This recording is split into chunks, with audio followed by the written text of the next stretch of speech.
জাহান্নামী ব্যক্তির মৃত্যুটা কিভাবে হবে? মালাকুল মাউত আসবে, মালাকুল মাউতের সাথে একদল ফেরেশতা আসবে, যে ফেরেশতার হাতে থাকবে চট। চট চেনেন আপনারা? চট চেনেন?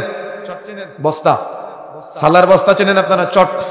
তো মালাকুল মাউতের হাতে থাকবে, মালাকুল মাউত আসবে কিন্তু তার সঙ্গী সাথী যারা আছে তাদের হাতে থাকবে চট, বস্তা, দুর্গন্ধযুক্ত। কেমন দুর্গন্ধ জানেন? আল্লাহ রাসূল বলছেন গোটা পৃথিবীতে যত দুর্গন্ধ আছে এই সব কিছুর চাইতে আরো বেশি দুর্গন্ধ, জঘন্য দুর্গন্ধ, যে দুর্গন্ধ পৃথিবীতে নাই। তার মানে আমরা যে দুর্গন্ধ পাই না, দুর্গন্ধ দেখলে নাক টিপে ধরি না, এই সব দুর্গন্ধের চাইতে আরো বেশি দুর্গন্ধযুক্ত চট বস্তা নিয়ে ওই ফেরেশতার অপেক্ষায় থাকবে। আর মালাকুল মাউত মাইয়েতের মাথার কাছে এসে বসবে, এসে বলবে অমুকের মেয়ে অমুকের খবিস আত্মা বের হয়ে আসো, অমুকের ছেলে অমুকের খবিস আত্মা বের হয়ে আসো। বলেন তো কি শব্দ যুক্ত করলো? কথা বলেন না কেন? কি শব্দ? আমরা কি চাই আমাদের নামের সাথে যুক্ত করা হোক? আপনি চান এইটা?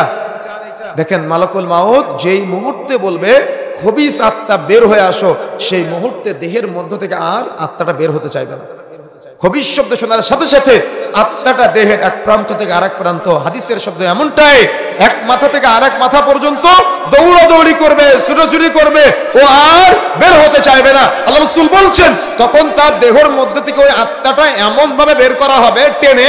আল্লাহ রাসূল বলছেন তোমাদের কারোর শরীরে যদি গরম উত্তপ্ত লোহা প্রবেশ করানো হয়, গরম উত্তপ্ত বুঝেন, কামার যখন লোহা পোড়াতে পোড়াতে পোড়াতে পোড়াতে লাল রঙের করে ফেলে, এই গরম উত্তপ্ত লোহা যদি তোমাদের কারো শরীরে প্রবেশ করানো হয় আর ওটা যদি টেনে বের করা হয়, তাহলে চামড়া, রক্ত, গোস্ত, মাংস যেভাবে বের হয়ে আসে, আল্লাহ রাসূল বলছেন ওইভাবে মালাকুল মাউত আত্মাটা দেহের মধ্য থেকে টেনে বের করে নিয়ে আসবে। বুঝেন না মনে হয়? ফিল করতে পেরেছেন? কি বুঝেছেন? কিছুই বুঝেন নাই, কিছুই বুঝেন নাই। কি বুঝতে পেরেছেন? আত্মাটা এভাবে টেনে বের করে নিয়ে আসবে, এসে ওই দুর্গন্ধযুক্ত চটের মধ্যে আত্মাটা দিয়ে দিবে। তো ফেরেশতারা আত্মাটা নিয়ে আসমানের দিকে যেতে থাকবে। যেতে যেতে যেতে যেতে প্রথম আসমানের দরজার নিকটবর্তী যেই মুহূর্তে যাবে, তখন দারোয়ানকে জিজ্ঞাসা করবে এটা কার আত্মা? তখন বলা হবে এটা হলো অমুকের ছেলে অমুকের খবিস আত্মা, এটা হলো অমুকের মেয়ে অমুকের খবিস আত্মা। যেই মুহূর্তে আপনার নামের সাথে খবিস শব্দ ওই দারোয়ানকে ফেরেশতা শুনতে পাবে, সেই মুহূর্তে দরজা আরো লাগিয়ে দিবে, আপনার জন্য দরজা খুলবে না। কোথায় অপেক্ষা? বলেন তো কোথায় অপেক্ষা করতেছেন? কোথায়? প্রথম আসমানের নিচে। বুঝেন না মনে হয়? কোথায়? প্রথম আসমানের নিচে, অর্থাৎ অপেক্ষায় আছেন, ঝুলন্ত অবস্থায় আছেন যে আল্লাহ কি ফয়সালা দেয়।